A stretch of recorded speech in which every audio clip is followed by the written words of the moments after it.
안녕하세요. 오늘은 오랜만에 책 소개 영상으로 돌아왔습니다. 제가 신제품 개발할 때 레퍼런스로 유용하게 참고했던 책 3권을 소개하려고 하는데요.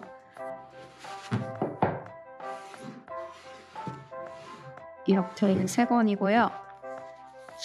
일단 첫 번째로 소개해드릴 책은 이렇게 마시는 크루아상이라는 책이에요. 요거는 BNC 월드에서 나온 책이고 유명한 프랑스 셰프인 장 마리 라니오라는 분과 제레미 블레스터라는 셰프님이 이제 지은 책이고요. 크루아상에 대한 내용만 있는 책입니다. 처음에는 셰프님들 세계가 있고요.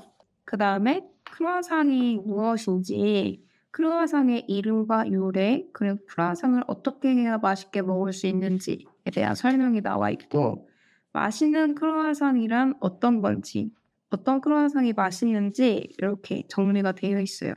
그리고 맛있는 크루아상을 만들기 위해서 중요한 3가지 포인트가 나와 있거든요. 그리고 크루아상의 결에 대해서 설명을 해주고 그 페스츄리를 만들 때 반죽에 버터를 싸는데 그 버터를 싸는 여러 가지 방법에 대해서 설명이 또 나와 있고 하도 많이 봐서 책이 이렇게 너덜거려. 제일 처음에는 클래식 크루아상을 만드는 방법에 대해서 나와 있고요. 그리고 이 책에서 저는 제일 중요하다고 생각하는 부분, 크루아상 팁이라고 되어 있는 접는 횟수에 따른 크루아상의 비교에 대한 책 내용인데 절 접기라고 하거든요. 그거를 몇 번을 어떻게 했을 때 요런 결이 나온다를 이렇게 사진과 설명이 딱 되어 있는 페이지예요. 저는 사실 이 부분을 보려고 이 책을 샀다고 해도 과언이 아닌데 크루아상의 결에 대해서 제일 정리를 잘한 책이라고 저는 생각하거든요. 되게 간단하고 딱 간단 명료하게 설명이 되어 있어서 딱 보면 '아.' 하고 이해가 한 번에 되는, 그래서 요 사진을 보고 내가 원하는 크루아상의 내상을 '아 요렇게 하면은 내가 원하는 크루아상이 나오겠다.'를 한 번에 알 수 있어요. 그리고 나서 이제 크루아상 적는 횟수에 대한 이제 볼륨감이라든지 그 단면을 한 번에 이렇게 쫙 찍어 가지고 올려줬어요. 그리고 나서는 그냥 다양하게 응용한 크루아상 레시피들이 나와 있거든요. 한국에는 거의 없는 이제 크루아상 안에 이렇게 페이스트를 넣어요. 요런 식으로 다양한 크루아상을 소개를 해 줍니다. 그래서 뒤로 갈수록 쪼끔 더 조리빵에 가까운 크루아상을 소개를 해 주고요. 소시지도 넣고 치킨 커리 막 이런 맛의 크루아상도 있어요. 그래서 크루아상을 만약에 이제 좀 더 다양하게 응용해 보고 싶다 하시는 분들한테는 이 책을 추천드리고, 저는 이 책을 찾게 된 이유가 일을 하다가 갑자기 이제 파이브로 이동을 하라는 거예요, 거기를 개편하라고. 그래서 제가 그때는 페스츄리에 대해서 아무것도 모르는 상태에서 갑자기 뚱 하고 거기를 개편하라고 데려다 놨는데 아무것도 모르는 제가 봐도 크루아상이 이상했어. 되게 떡이 많이 지고 엄청 작게 나오고 그래 가지고, 근데 이제 문제가 뭔지는 아는데 어떻게 이 문제를 해결할까를 모르니까 그때 이제 이 책을 발견해서 내용을 읽고 '아 요런 부분을 한번 고쳐 볼까?' 해서 접는 방법, 접는 횟수가 아까 중요하다 했잖아요. 여기에 이제 나와 있는 대로 바꿔 봤거든요. 그랬더니 이제 크루아상이 엄청 볼륨감도 뽕실하게 나오고 내상도 떡진 듯한 느낌이 아니고 되게 맛있는 크루아상이 나온 거예요. 적는 방법을 달리 했을 뿐인데. 그래서 저는 이 책이 되게 저한테는 고마운 책이에요. 이 이렇게 맛있는 크루아상. 이게 이렇게 맛있는 시리즈가 있어요. 이거 다음이 바게트가 있거든요. 바게트도 읽긴 했었는데 제가 바게트를 딱히 신제품 개발할 그런 일이 없어서 그거는 책이 읽기는 있긴 있는데 아직 유용하게 사용은 못했어요. 그래서 첫 번째 소개해 드린 이렇게 맛있는 크루아상, 크루아상에 대해서 쪼끔 더 응용해 보고 싶으신 분들, 궁금하신 분들한테 추천드리고요. 그리고 두 번째 소개해드릴 책은 미안성 식탁 마카롱 수업이라는 책이에요. 제가 이 책은 마카롱을 제품 개발하려고 제 레퍼런스로 참고한 책은 아니고 제가 버터크림을 활용한 제품을 만들었어야 했는데 미안성 식탁의 마카롱이 그 가운데 필링이 가나슈 필링이 있거든요. 근데 저는 이제 버터크림과 가나슈를 조합해서 어떤 제품을 만들려고 했었는데 미안성 식탁의 가나슈 필링이 맛있지 않았었나? 한번 참고를 해 봐야겠다 해서 이 책을 구입을 해서 이제 공부를 했었는데 미안성 식탁의 마카롱은 되게 맛이 신기한 조합. 지금은 좀 흔할 수 있지만 그때 당시에는 한 2015년쯤에 여기가 오픈을 했으니까 그 당시에는 이런 맛이 존재하지 않았어요. 그래서 미안성 식탁 마카롱을 일단 너무 좋아했었고 항상 궁금했던 게 이런 맛의 조합은 어떻게 생각을 할까 그런 게 이제 궁금도 했었거든요. 그래서 이 책을 보면서 여기 초반에 보면 목차가 나오는데 여기에 이제 이런 프롤로그가 있고 그다음에 어떤 제품이 있는지가 나와 있거든요. 근데 이것도 너무 지금 봐도 너무 세련된 듯한 느낌이 들어요. 미안석 식탁 클래식 해서 클래식 마카롱을 이렇게 딱 사진으로 찍어서 정리를 해 놓으셨고 그다음에 이제 계절별로 봄, 여름, 가을, 겨울 이렇게 해 가지고 마카롱을 나눠 놓으셨는데 이렇게 보면은 조합이 되게 맛있을 것 같고 되게 '이건 좀 이상할 것 같은데?' 이런 조합도 있거든요. 근데 이걸 보면서 참고를 진짜 많이 했어요. 너무 재밌지 않아요? 그런 맛의 조화가? 재밌고 궁금증을 유발해요. 바질과 바닐라, 유자와 딸기, 팥과 바닐라, 뭐 라즈베리, 피스타치오. 지금은 좀 흔한 조합이지만 그 당시에는 쪼끔 어려웠던 것 같아요. 그래서 이런 맛의 조화가 너무 궁금한 거예요. 그래서 이 책을 구매를 했고 처음에 보면 도구 소개가 있고 그리고 재료 소개. 근데 여기 재료 소개도 보시면은 재료에 대한 설명과 재료를 어디서 구매하는지 어떻게 보관하는지에 대해서 짧고 간단하게 설명을 해 주셨거든요. 그래서 요것도 한번 보면 도움이 많이 될 것 같아요.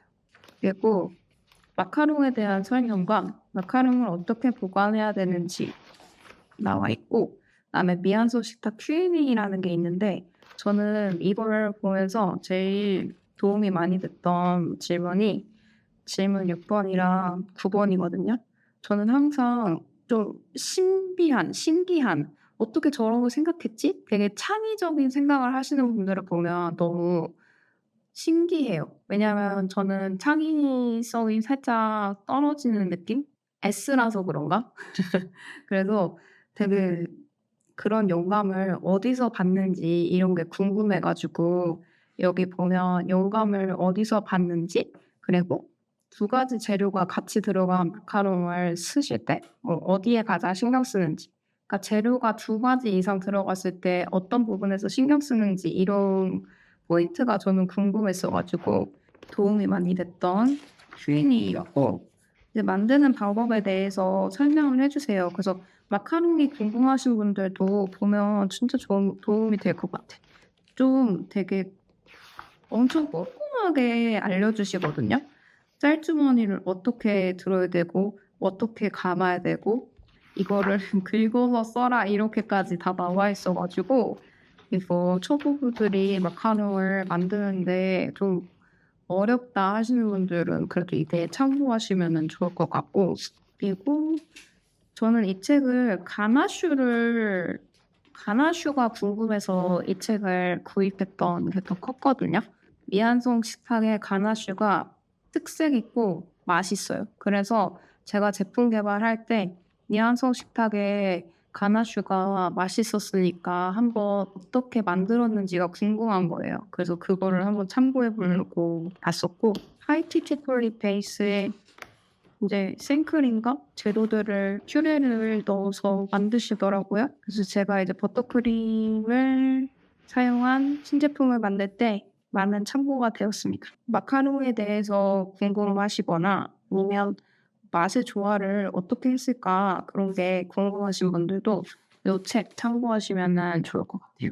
이번에 세 번째 소개해드릴 책은 매일 먹고 싶은 베이글이라는 책입니다. 엄청 얇은 책인데 내용은 진짜 알차요. 그리고 이 책은 베이글이 한참 유명해지려고 시작했을 때 런던 베이글 뮤지엄이 아직 나오지 않았을 때 그 직전에 그때 이제 베이글 제품 개발을 해야 되는 저에게 시련 아닌 시련이 왔었는데 그전까지는 한국에서 베이글이 비인기 제품이었거든요. 그래서 저도 이제 사전 지식이 없었을 때예요. 그래 가지고 이 책을 찾은 거예요. 베이글을 만들어야 되니까. 매일 먹고 싶은 베이글.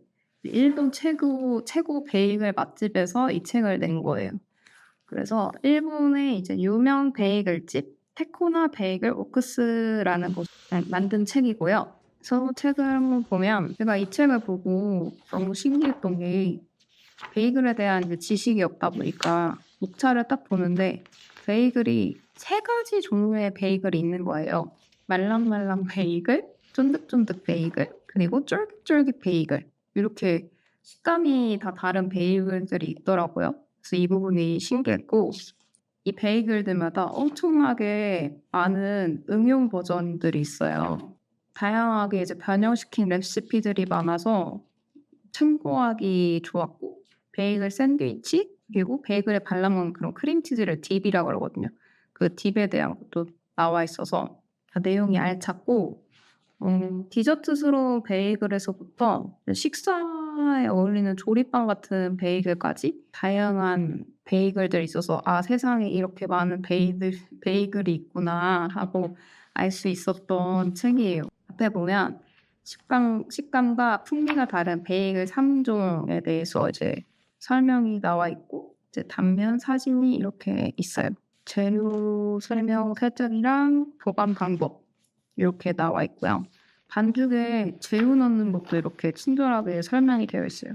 은근히 이렇게 안에 토핑을 어떻게 넣어야 되는지를 모르겠을 때가 있거든요. 그래서 이렇게 넣으면 이 모양이 나오고 이렇게 넣으면 이렇게 나오는구나를 엄청 친절하게 알려줘서 이것도 진짜 좀 도움이 많이 됐고 그다음에 요 말랑말랑 베이글 만드는 방법이 있고 이거를 이용한 이제 엄청 다양하게 이렇게 응용 버전들이 있어요. 그다음에 쫀득쫀득 이도 응용 버전이 이렇게 있고 그다음에 쫄깃쫄깃 베이글 보면 세 가지가 다 만드는 성행 방법도 다르거든요. 얘도 이렇게 여러 가지 응용 버전들이 있고요. 그리고 닭고기 미소 볶음 대파 막 그 안에 들어가는 요리에 관련된 그런 부분도 따로 이렇게 나와 있고 그다음에 베이글 샌드위치도 이렇게 설명이 나와 있어요. 디저트 베이글, 디저트 같은 식의 베이글도 이렇게 따로 만들어져 있고 딥도 식사용과 이제 디저트용이 이렇게 나눠져 있어서 참고하면 좋고요. 재료와 기본 도구는 뒤쪽에 이렇게 설명되어 있습니다. 제가 이 책을 보고 베이글을 이제 이렇게 저렇게 다양하게 만들면서 느낀 거는 베이글은 밀가루가 정말 중요하다. 이제 밀가루의 단백질 함유량에 따라서 베이글의 밀도가 달라지고 식감이 달라지는 것 같아요.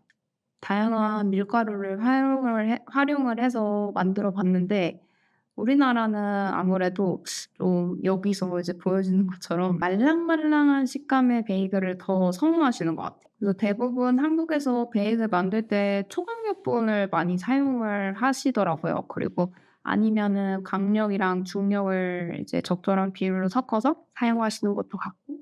그래서 만약에 베이글에 대해서 이제 자세히 알고 싶으시거나 좀 응용을 하고 싶다 하시는 분들은 이 책 알차니까 추천해 드릴게요.